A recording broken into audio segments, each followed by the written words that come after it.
Good morning, সবাই কেমন আছেন? আশা করি সবাই খুব ভালো আছেন। মোটর অফ করে দিয়ে বিছানাটা তুলে নিই।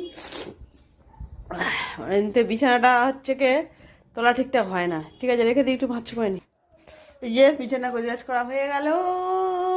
পোকেরানি এখনো ঘুম থেকে ওঠেনি, ও এখনো শুয়ে আছে, কিন্তু লুচি খেয়ে শুয়ে আছে। এই যে জানলাগুলো খুলে দেবো বলে চলে এসেছি, জানলাগুলো খুলে দিচ্ছি। ও রোদ উঠেছে, এই যে ঘর মেজো বলে বালতিতে নেতা জল নিয়ে চলে এসেছি, কিন্তু ঘরটা মেজো কি করে, স্ট্যান্ডটা তো নিয়ে আসিনি। তাহলে যার জন্য আমি ঘরটা মুছে নিয়ে নিয়ে দেখাবো। আমি ঘর মুছে নিই। ঘর মোছার আগে হচ্ছে কি আমি জামা কাপড়গুলো দেখিয়ে নিই, নাহলে আমার হাতে জল লেগে যাবে, আমি তখন তার দেখাতে পারবো না। তাই হচ্ছে কি এই জামা কাপড়গুলো কাচবো। একটা পাপোশ আছে, এটাকেও একটু ধোলাই করতে হবে। সমস্ত কাজ সেরে আমি স্নান টান করে চলে এসেছি একদম সকাল সকাল। মানে এখন বাজে 10টা।